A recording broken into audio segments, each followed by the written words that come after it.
क्या आप जानते हैं भगवान जगन्नाथ का असली रूप ये लकड़ी की मूरत नहीं बल्कि एक चमकता हुआ नीला पत्थर था जिसे नील माधव कहा जाता था।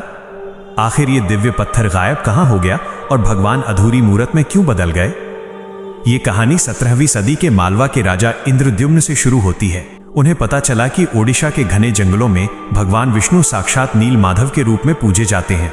राजा ने अपने मंत्री विद्यापति को खोज पर भेजा। विद्यापति जंगलों में भटकते हुए आदिवासी सरदार विश्ववसु तक पहुंच गए, जो एक गुफा में गुप्त रूप से नील माधव की पूजा करते थे। विद्यापति ने सरदार की बेटी से शादी की और जिद करके गुफा देखने की बात मनवा ली। सरदार ने शर्त रखी कि वो उनकी आंखों पर पट्टी बांधकर लेकर जाएंगे, पर विद्यापति ने चालाकी की। उन्होंने रास्ते में चुपके से सरसों के बीज गिरा दिए। कुछ दिनों बाद जब बारिश हुई तब सरसों के पौधे उगाए और विद्यापति को गुफा का रास्ता मिल गया। उसने तुरंत राजा को खबर दी। राजा इंद्रद्युम्न अपनी विशाल सेना लेकर घमंड के साथ भगवान को लेने चले, लेकिन उनके यहाँ पहुंचते ही नील माधव की मूर्ति हमेशा के लिए गायब हो गई। भगवान अपने भक्त विश्ववसु के साथ हुए धोखे और राजा के अहंकार से नाराज थे। राजा ने रोकर माफी मांगी और अन्न जल त्याग दिया। तभी आकाशवाणी हुई, मैं अब उस पत्थर के रूप में नहीं मिलूंगा, मैं तुम्हें समुद्र तट पर एक लकड़ी के लट्ठे के रूप में मिलूंगा।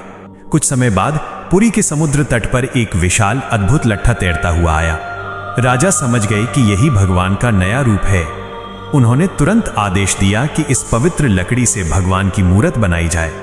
लेकिन समस्या ये हुई, ये कोई साधारण लकड़ी नहीं थी। जैसे ही राज्य के बड़े बड़े कारीगर उस पर छेनी हथौड़ा चलाते, उनके औजार टूटकर बिखर जाते थे। उस दिव्य लकड़ी के ऊपर एक खरोंच तक नहीं आ रही थी।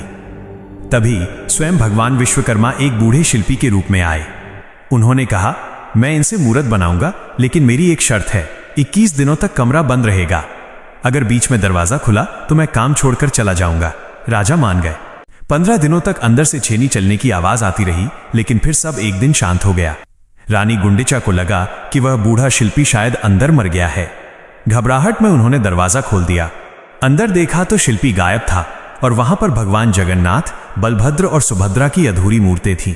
राजा बहुत दुखी हुए, लेकिन तभी भगवान ने संकेत दिया कि वो इसी अधूरे रूप में रहकर भक्तों को दर्शन देना चाहते हैं। यही कारण है कि आज भी हम उनकी उस अधूरी, सबसे प्यारे रूप की पूजा करते हैं।